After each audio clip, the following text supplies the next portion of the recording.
satisfied with it. So, in fact, we changed the title on board here, and I think this is a better title.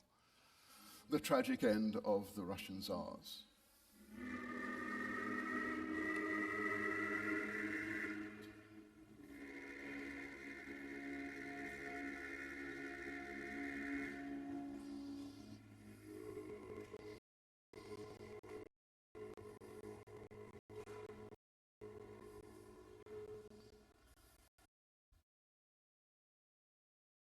Photo op.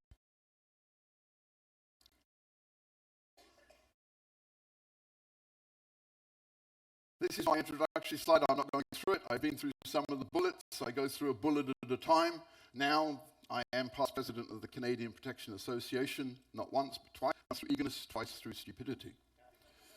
Enough about me. I also like to start these talks with something humorous. Read that. And you want to be towed, right? I certainly would like to be towed. Yes, please, give me $50. All right, so this is the Romanov dynasty. It goes back here, 1613, and of course it comes down here to 1918. We'll focus on this in a minute. And in this complex chain of rulers, there were two regents. I'll show you those in a second. And the Tsarina here was a granddaughter of Queen Victoria. That had implications for Alexei's health because she carried the hemophiliac gene, which he inherited, and he was hemophiliac, although I don't dwell on that very much in this talk. So these are all the rulers, and the blue is the regents. This fellow here, this is the end of the line, actually, the end of the direct line. This fellow here is German. He only lasted about 6 months because his wife did him in, and that's Catherine the Great. Peter the Great is up there. For those of you who've been to St. Petersburg, it's his creation. So here is the line of succession. As you can see, a little bit convoluted. That's where the dynasty ends there. Goes all over the place here, till finally it's a more or less direct line all the way down to the end with Nicholas and his family. So this is what we're going to focus on today, is the immediate family of the Romanovs. So it's the Tsar, his wife, who was German, and as I said, granddaughter of Queen Victoria, and these are the children. And of course, we'll focus on Anastasia there. I know most people say Anastasia. My wife, who is Russian, tells me the correct pronunciation is Anastasia. Did I say it right? I did. I said it right. So now you can all say it right too. Anastasia. This is Nicholas. This is him at 2 years old with his mother. He was born in 1868. And this picture here is really quite important. We'll be coming back to that a little bit later when I talk to you about the forensics in identifying the bodies. So he's in Japan at this point, and he's 23 years old. Something very interesting happens there. We'll get to that. So here he is, 1897. He is being crowned as Tsar. His father has passed away. He's passed on the mantle to his son. He's not really very well prepared for it, unfortunately. And unfortunately, his beliefs, as you see, will have a big impact on the outcome of the family. Here he is in 1894. He's engaged to Alexandra. She didn't want to marry him, but her father basically pushed her into it, so she had to do it, because that's the way it was done in royalty in those days. And here we are in 1904, the christening of their son, their first and only son, Alexei, and his 4 daughters. So, for those of you who remember anything of history, the divine right of kings, all the power rested in the ruler. And the previous Romanovs all believed in this, and Nicholas did as well. Everything came to him. He ruled. And that, of course, got him into trouble. He could not delegate very well at all, as you'll see when we get to World War I, and that was other problems. So now I've got to give you a background to sort of lay a framework for you to try and understand what happened in Imperial Russia and why it came to the end that it did. And it's fairly complicated, and I must admit, we're not going to do it justice in 45 minutes. So this is the Russian-Japanese War. A lot of Japanese were killed and a lot of Russians were killed, but also in sort of losing that war, because the Russians really did, they lost their entire fleet and they lost most of the Pacific holdings to the Japanese at that point. And because he is the top fellow, where does the buck stop it stops with him. So the people of Russia put all the blame on him for losing that war and having so many people die. So it was a direct criticism of his rule. So other things happened too. There were 4 causes to the 1905 revolution. There were several revolutions in Russia. This was the first one. The agrarian problem. Serfs had been liberated and they had become free peasants, but they didn't have enough land to support themselves. So that was the agrarian problem. The second one was the nationality problem, meaning the people that were not Russian were discriminated against. So they didn't get the best jobs, they were put down. In society, they were definitely second and third class people. Then there is the labor problems, exploitation by the rich landowners and the nobles, causing hardship amongst the workers, and that led to unrest and lots of strikes. So here you see the time spans with the average annual number of strikes, and it really was coming to a head here in 1895 to 905, where you see 146 strikes all across the country. And then there's the educated class. Education became a bit more common, and of course students become more well-educated. They understand what's going on in other parts, and they saw that their situation in Imperial Russia really wasn't good, so they were getting upset, and that led to problems. Then there's this, Sunday Bloody Sunday. So this is Father Gapon. He had collected 135,000 signatures that he was going to present to the Tsar, asking the Tsar to reduce the working day from, I think it was 11 hours to 8 hours. They wanted to reduce the working day. And this was going to be very peaceful. So he's going along to the Winter Palace, forewarned, of course, Nicholas has cleared out. So Nicholas isn't even there to receive this petition. And the army fires on the crowd. Now, it's not just one crowd that got fired on. There were demonstrations, peaceful demonstrations all over St. Petersburg during this day, and a number of violent events broke out, unfortunately, on that. Sunday Bloody Sunday, we no longer have a Tsar. So, some deaths, many wounded. So unrest continues, and by 1905, he's got to make concessions. You see an example here. This is just in the area of Poland. 400,000 people were on strike. Strikes all over the place, protesting what was going on in the country. So he makes concessions, and one of the concessions is, not enough, by the way, was the establishment of the Duma, in other words, Parliament.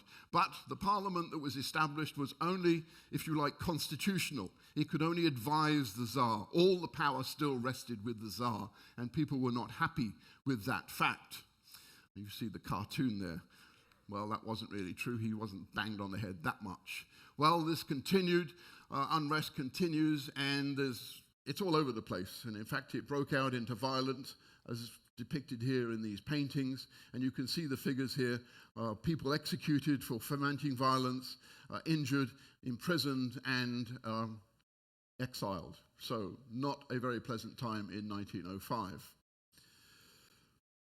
The Tsar himself, what did he think of this? He felt completely betrayed. And that's his comment there. Sick with shame at the betrayal of the dynasty, the betrayal was complete. His words. Really, this picture, I think, summarizes a lot of Nicholas's style of ruling. Unfortunately, he wasn't in touch. Post-1905, so we have this new constitution in 1906, which lasted until the Soviet overthrow in 1917, but you can see things still carries on. So 1905 here, these are the number of executions going up to 1913, so there's still lots of problems going on throughout Imperial Russia, despite the fact that we now have a parliament. Here, Nicholas is actually opening the Duma, but as I said, it's just an advisory body. So now World War I comes along, and Russia enters the war, which was probably a huge mistake on Nicholas's part. Nicholas takes command of the army. Why? Because he can't delegate. All the power rests with him. So obviously any final decision has to be made by the man at the top. Big mistake in my opinion. Look how many were killed. We don't really know how many were killed, but at the end of it, approximately, I'll round it up, 4 million Russians were killed in that war. It was just absolutely horrific. And more were wounded. So it really put a strain on the country. And this led to other problems. Now, I am not going to be talking about him much in this talk because we are going to spend 45 minutes talking about him on another day. But he was also instrumental in hastening the end of the imperial family. This is how he was viewed by most people in Imperial Russia at that time. It seemed that he was in control of what was going on. It couldn't be further from the truth, actually, but we'll discuss that when we discuss Rasputin himself. So now, the revolution in 1917, the first one, revolts start in February over food. There is a shortage of food. And in fact, I guess the military wasn't getting well fed either because they sided with the revolutionaries, or the people that were protesting, I should say. At that point, here you see some soldiers in and on the car that were responding. And this is Nevsky Prospect. Anybody been to St. Petersburg? You probably know they've been on Nevsky Prospect then. Well, that's where that picture was taken. What did the rest of the world see? Well, you know how news is accurate. Revolution in Russia, the Tsar abdicates, Michael made regent, empress in hiding, pro-German ministers reported slain. Well, they got about a third of that right. And we'll see exactly what they did get right. So, on the 2nd of March, Nicholas does abdicate. He wants to abdicate in favor of his son, of course, divine right of kings, divine right of succession. But his son suffers from haemophilia, so he actually does see sense and realizes that his son cannot be the new Tsar. So he wants to abdicate in favor then of Grand Duke Michael. But Grand Duke Michael sensibly sees the writing on the wall and says, no, I don't want to do this unless I'm constitutionally elected as a monarch in an election. So he turns it down. Didn't help him, he was still murdered. So 8th of March now, just 6 days later, Nicholas, the Tsar, is demoted to the rank of colonel and placed in captivity in this palace here, which is just outside St. Petersburg. You see him here working in a garden. They liked to do that to keep themselves busy. Now, he wanted to go to the United Kingdom. He wanted to get out. He was very enthusiastic on trying to get to the UK, and UK actually reluctantly agreed. I mean, look at George V and Nicholas II. I mean, they don't look like first cousins. They look like brothers, don't they? They look very similar indeed. But unfortunately, the politics at the time was not in Nicholas's favor, and it was due to the advice of his personal secretary that King George recommended that we withdraw the offer of asylum, because they were scared that Nicholas's presence in the United Kingdom would foment more riots like they'd already had in places like Northern Ireland. So that door was closed very quickly. About a month later, the provisional government here, led by Kerensky, some of you will recognize that name, I'm sure, it was weak, and unrest continues after February 1917, after the Tsar has abdicated, and violence continues. This is a photograph taken just after the army has fired on a crowd of peaceful protesters in St. Petersburg. Petrograd, same place. So, Kerensky moves the family to a place called Tobolsk. They were going to be sent to Japan. He was going to get rid of them. He was going to send them out of the country, which was good. So this is the governor's mansion in Tobolsk. And so the family goes there with quite a few retainers, 45. This is a picture of Tobolsk around about that time. So a fairly small place, looks very picturesque, looks peaceful, looks good. Well, unfortunately, things happen. Well, we'll get to that in a minute. This picture was taken in Tobolsk. Everybody except Pierre Gallard was executed. There's Tatiana, there's Olga. And fortunately, I say fortunately, you'll see why later, the girls contracted measles while they were in Tobolsk. And one of the treatments for measles at that point was to shave heads, because I guess they were scared of contamination. But anyway, these are the Grand Duchesses with their heads shaved, and this is very useful later. Now, sidebar, what if? What if Nicholas had seen the light? What if he'd become a constitutional monarch? Would we have had no communism? Would we have had no Cold War? Would we have had no East Germany? Would we have no NATO because there was no enemy if, Russia was peaceful, and so on? This is a real pivotal point in world history, and we are where we are today. to some extent due to Nicholas's shortcomings. There was a second revolution in 1917. It's known as the October Revolution in Russia because it was October on the old calendar. The rest of the world, it was November at that point because we'd all changed to the Gregorian calendar. It was essentially, in the beginning, a bloodless coup. The Duma was swept aside and the Soviets were installed. But after that, lasting 5 years, there was civil war, and I won't dwell upon this because it's out of scope, really. But it also went on until 1934 in Central Asia. That civil war in Russia went on for quite a while. You've heard of the Red Army and the White Army. It was more complex than that. And as you can see, there were a lot of casualties.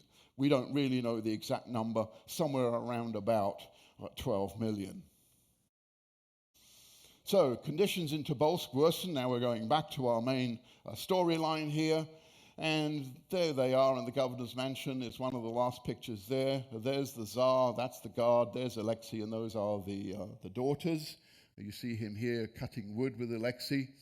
In March of 1918, they were placed on soldiers' rationing. Things were getting worse, but they didn't worry because they thought there was going to be an attempt to get them out. Some of this was based on fact, and some of it was based on myth. Myth created actually by the Soviets, but more of that in Ekaterinburg. Then they're transferred. This is a letter of transfer where they're moved from Tobolsk to Ekaterinburg, which is going to be the end for them. And Alexei's too ill, first of all, to be moved because, you know, a slight bruise, you bleed. It's a problem if you're a haemophiliac. So half the party goes first of all, and then the rest of the party goes later. That was the transfer. This is where they ended up. This is known as the House of Special Purpose. It's the Ipatiev House in Ekaterinburg. They only have 4 retainers now. Remember, they had 45 before. It's been reduced. They're confined to the upper part of this house, which is there. There's another floor down below. And they have 105 guards making sure they don't go anywhere or nobody gets them out. This is how the house looked shortly after. They put up a fence round here.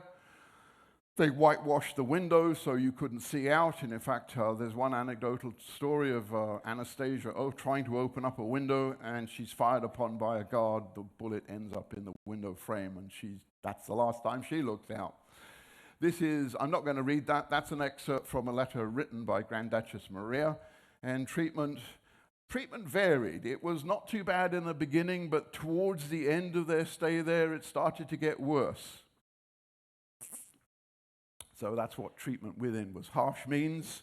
They were only allowed out for about 20 minutes to an hour each day, and they weren't allowed to do any manual labor. This is what the house looks like, or looked like inside. It's a reconstruction, CGI, so we can have a peer inside. There you see the fence around it. And the garden at the back, which they didn't get to use very much. And we'll take a walk through the house in just a second. And don't think you can go visit it, but we'll get to that.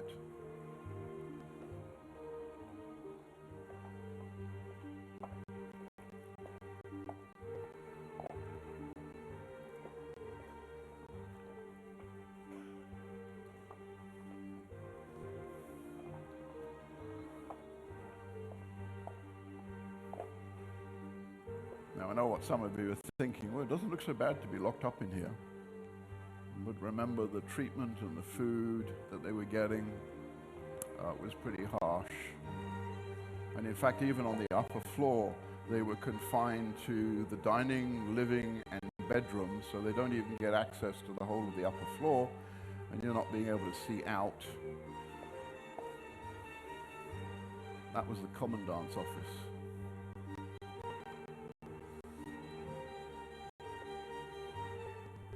This takes you into the living area.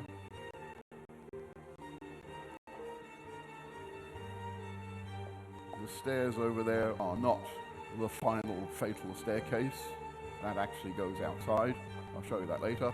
This is where the Grand Duchesses were kept. And the Tsar, his wife and son were kept in that room there. This comes from the report from the investigator, Sokolov's report about conditions in the house. This was an investigation that was carried out shortly after they had been killed, and I'm not going to read it all. Hopefully you can read it, but here's a line that I will point out. The empress lived on nothing but macaroni. When I show you their diet, you can remember that she only eats macaroni. And so this is not very good, and as it says there, 20 minutes outside and forbidden all form of manual labor. These are pictures from the House of Special Purpose. One of the princesses, Grand Duchesses, is looking over the fence in that particular picture. That was taken in Tobolsk, so that was happier days. Alexandra spent most of the time in bed when she was in this place, and this is probably one of, if not the last picture of Nicholas. It's not a very good quality. They come from Sokolov's report on the murders. This also comes from Sokolov's report. Here he is, actually disguised as a peasant. He wandered around trying to get information about what happened. He was partially successful, as we do, but I will read one sentence to you here. There is no doubt whatever that the plans for the murder were worked out by the central Bolshevik power and not by the local one. We'll talk more about that as I get through the responsibility. Well, we don't know what the last meal was, but this is basically what they got to eat. They had little meat, here they are, and it doesn't look like this. These are modern pictures. We don't know what they really look like, but they had cucumber soup or beet salad or beets rolled up into a dough, so a pilmeni with beets, macaroni pie, that's what the empress was living on pretty much all the time, and then rice cutlets. Really sounds appetizing, doesn't it? When you go up to the buffet, remember what they had. These are the last days now. Everybody recognizes this picture. Of course, he's known by the popular name of Lenin. It's not his name, that's his name there, which I hesitate to pronounce properly. This is a telegram from the Ural Soviets to Moscow demanding the execution of the Tsar and the evacuation of the family. And it didn't really mean evacuation, actually. That's code for get rid of them all. This is another one that was sent on the 16th of July, and this was demanding a reply because they were ready to do away with the family, and they wanted final confirmation that, yes, this was going to be permitted. And where we have trial, that's code for execution. So where is the reply? Well, we don't know where the reply is. So here's Lenin. Here's a typical telegraph station at the time. And according to Akimov, a reply was sent back from Moscow that night, but they covered their tracks very well. They covered the tracks so well, in fact, that the ribbon that was used to send the reply was seized at gunpoint and destroyed. So everything from Moscow that points the finger at the people that ordered the execution, that's gone. But they didn't clean up properly, as you see. We've got some telegrams from the other side that are in the Russian archives today. So this is it, 17th of July. They're woken up at 1 a.m. They're taken outside, and they're asked to get dressed. They're taken outside. They go downstairs. This is a reconstruction of a photograph that was apparently taken. 2 chairs there, one for the Empress and one for Alexei. And then, of course, they're murdered. This is the room afterwards. These are all the bullet holes and the damage to the wall after the furious firing. Lots of bullets were fired. They really did them in well. So this is the guy responsible for it. That's Yurovsky. This is the 2 bedrooms. This is where they were woken up, escorted out to this staircase there, taken down outside. That's their last breath of fresh air. Taken back inside, over to this room here. Yes, there's a doorway there. That doorway there, that was locked. And this, which is a very poor picture, it's the only one I could find, is actually Russian tourists looking at the execution site later. You can't do that now. So, what is about to be shown is a dramatization of the execution. To give you an idea, if you don't like these kind of scenes, close your eyes for a minute.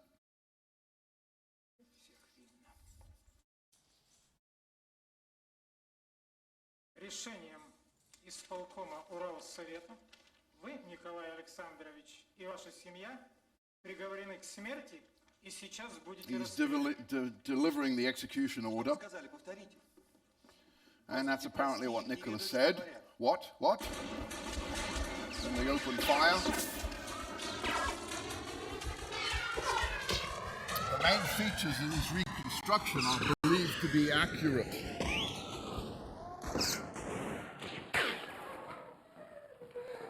Although they did miss some parts that I'll allude to. They weren't all killed at once. One of the reasons for that was jewels hidden in the clothing of the Empress and the Grand Duchesses. And in fact, the Tsarevich wasn't killed outright either. And Yurovsky finishes him off with a couple of bullets, according to eyewitness accounts of people that spoke about this afterwards, which is coming now. And that's the end of the execution. Now, you saw that in about 60 seconds. That whole process apparently took 20 minutes and included a lot of bayoneting. Yuck. Bunch of evil people. This is a telegram sent by this fellow here, who was head of the Soviet Ural Committee, to Gorbanov, and Gorbanov was Lenin's secretary. This is coded, and this is what was in the coded message. Translated, of course, tells Sverdlov that the whole family suffered the same fate as the head. Officially, the family will die when evacuated. So that was the 17th of July, 1918. 11 bodies, including a dog, Anastasia's dog, were loaded into a van and they were taken away. So here's the children with their dogs. This is the Tsarevich with his dog. Joy. Joy survived, actually. Joy ended up in England, deaf and blind at the end. This is Autopo, never found the body, was bayoneted. And this is Jemmy. And there's a strange story about Jemmy, as we'll get to when we get to the discovery of the burial site. So apparently the dog was thrown on the truck, but we'll see. This is the kind of truck that was used. This is Ekaterinburg and the House of Special Purpose. They were going out here, and they were going to bury them somewhere here in a mine site. And there's where Ekaterinburg is located in Russia. Well, they had some problems. The roads were very muddy, unfortunately, and the truck got caught in mud. So the 25 helpers that were there to help dispose of the bodies, or they showed up to move the bodies out, and were very disappointed to find out that in fact everybody was already dead.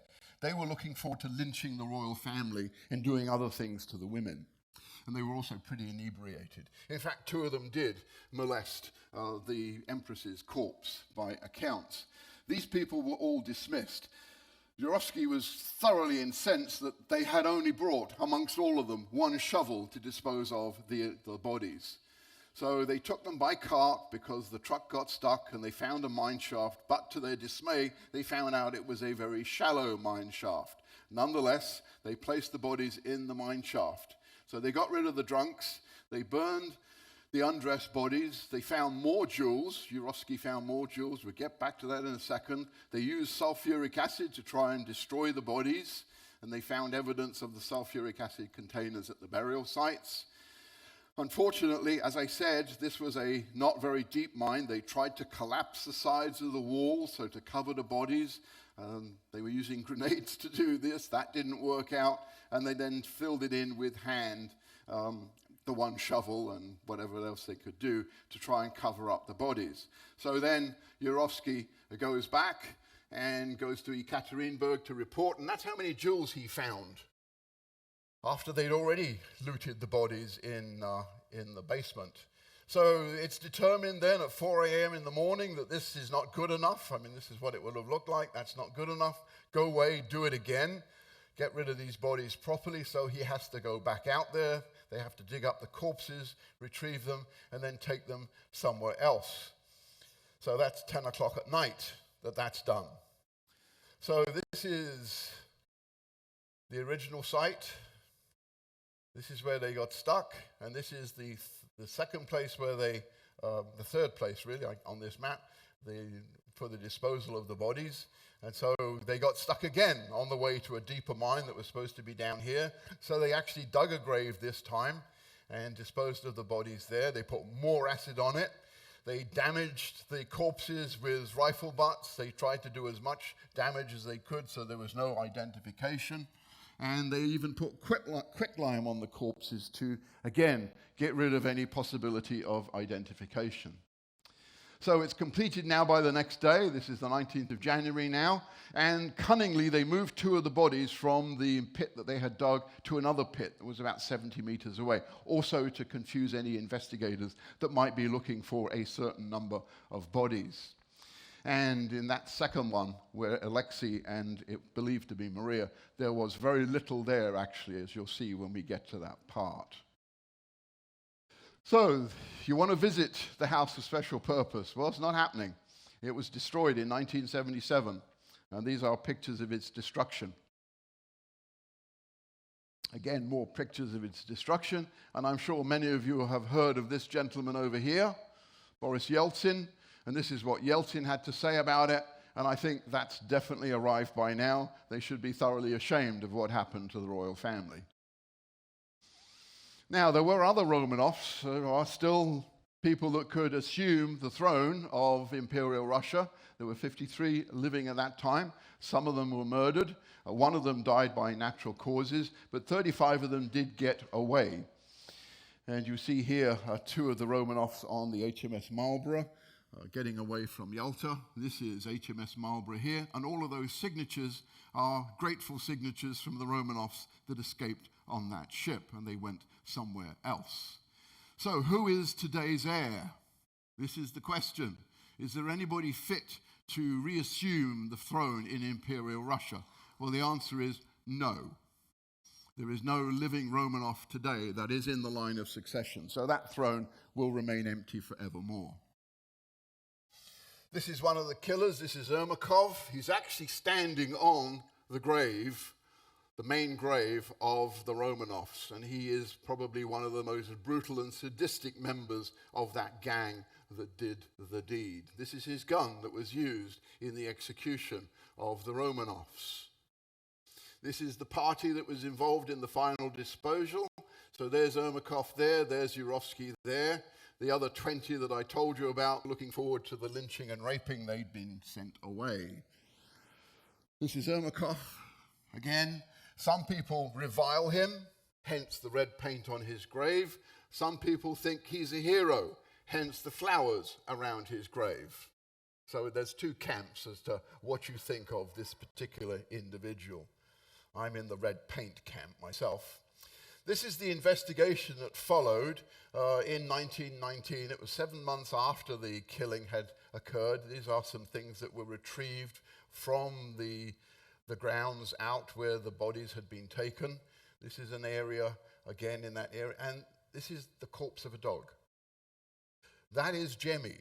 Now, 7 months after, if Jemmy had been killed 7 months before, that corpse would not have looked like that. So the thinking is, in fact, Jemmy was not killed outright, but was taken by one of the guards and got scared when the investigation started, and then killed the dog and dumped it in the area.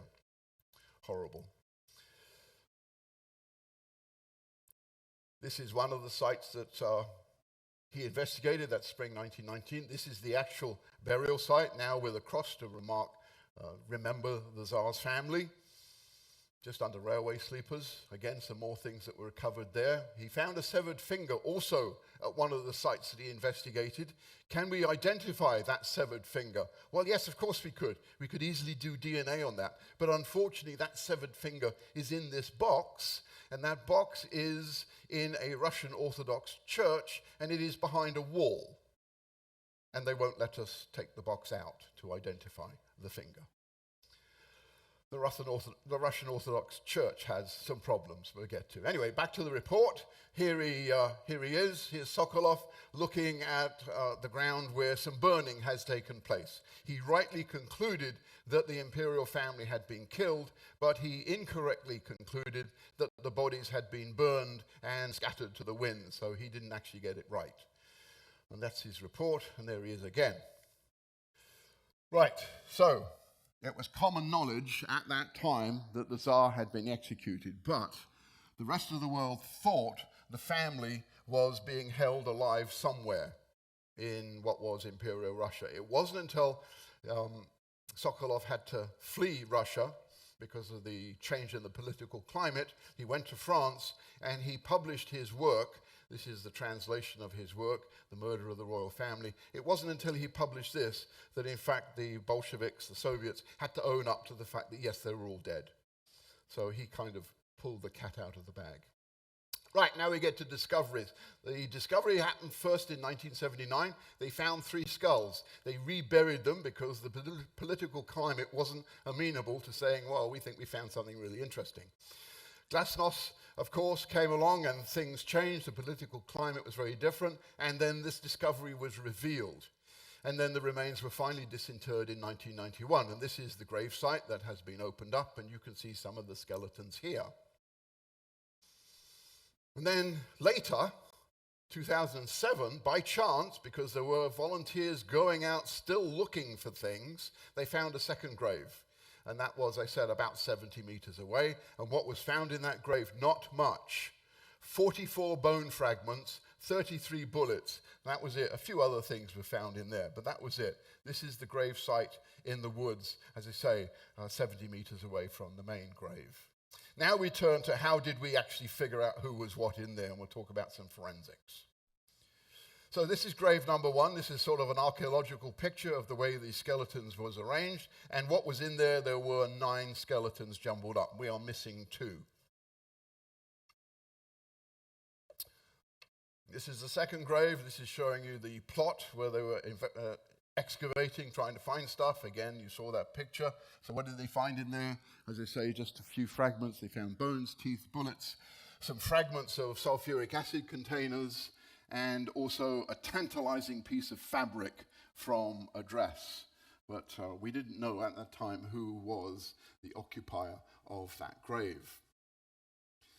So it took a while to reassemble these skeletons. So this is the Tsar, this is his wife, and this is their doctor. They have been assembled, and the Russian scientists were able to identify these from physical characteristics and say who was who. This is Alexandra's skull. These are the 2 skulls on the table here. This is Nicholas, and you can see the horrendous damage that was done to the skulls with the rifle butts when they were trying to destroy them. This is where they were in the archive, and here is a portion of skull that you see there held by the scientists. Now, remember those measles?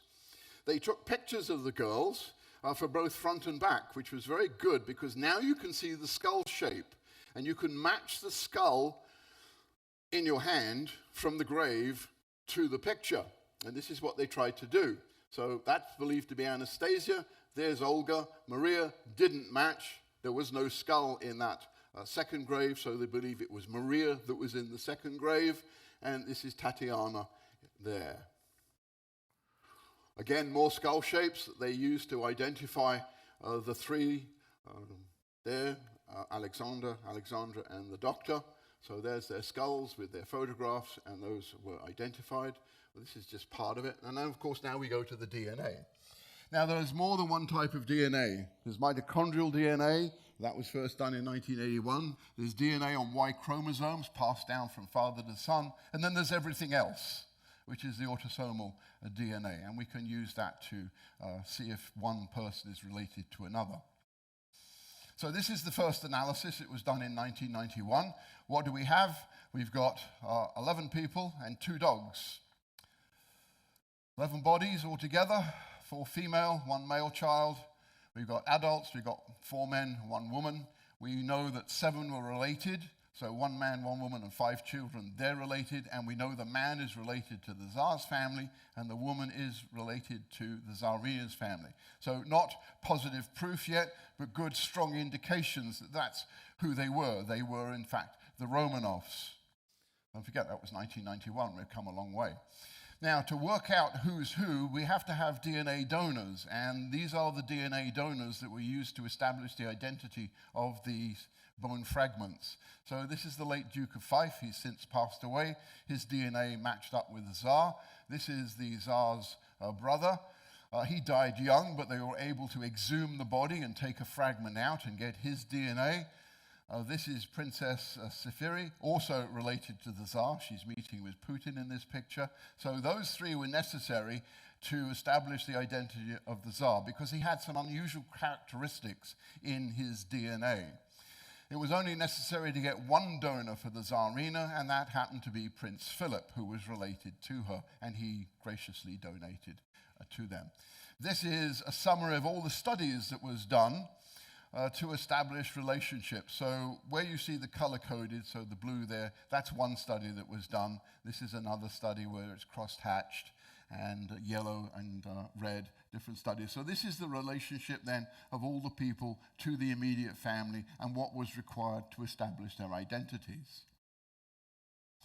Now, remember this picture I showed you a while ago, and I said this is interesting, we'll come back to this. How did we actually establish that the Tsar was the Tsar? Well, one way was this. When he was in Japan at this time, he was attacked by a policeman who attacked him with a knife and caused him head injuries. And as you know, head injuries bleed profusely.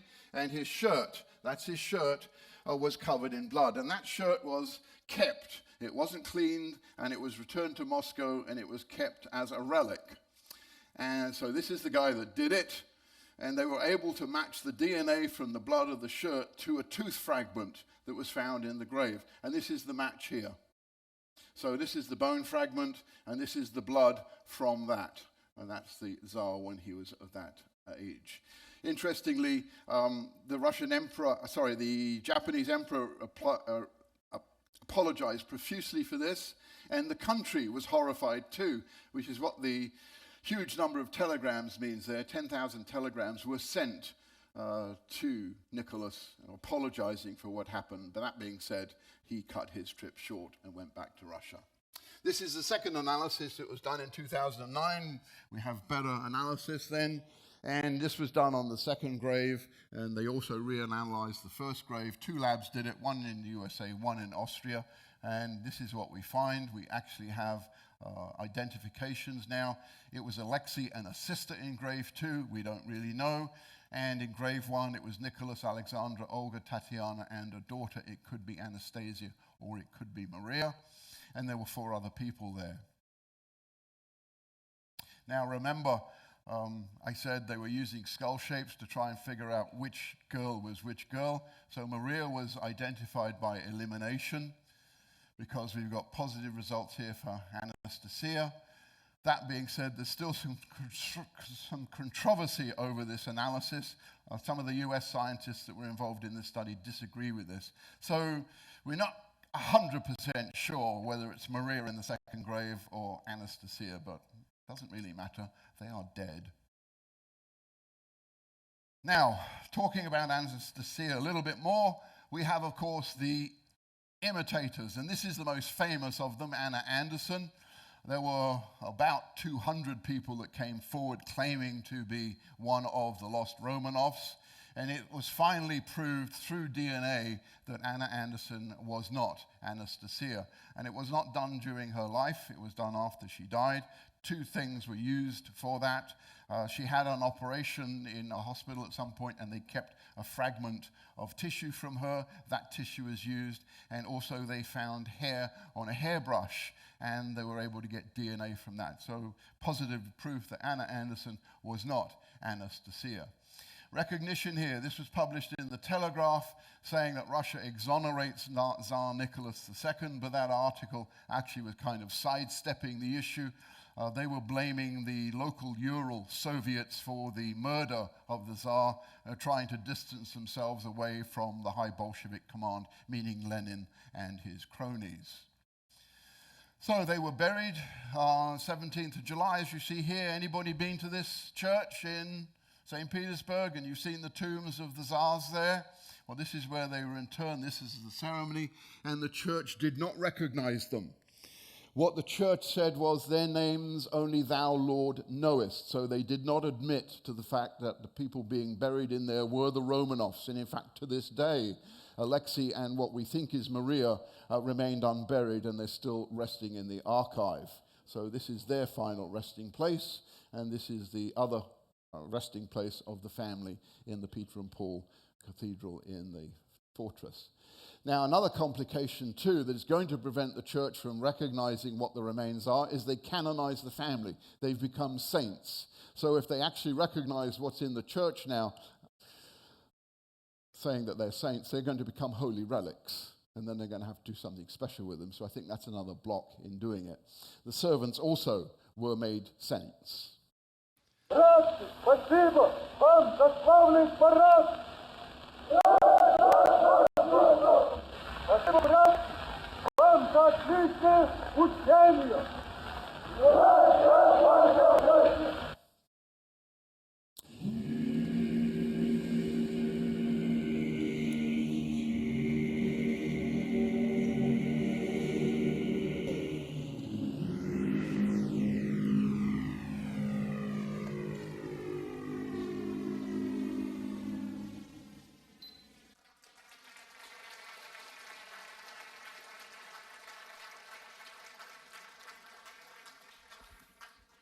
Stargazing tomorrow, as I mentioned, if the sky's clear, up on deck 12, 10:15 at night.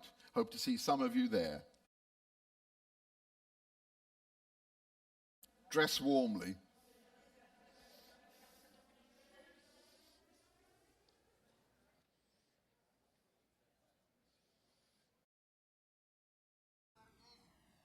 (10:15)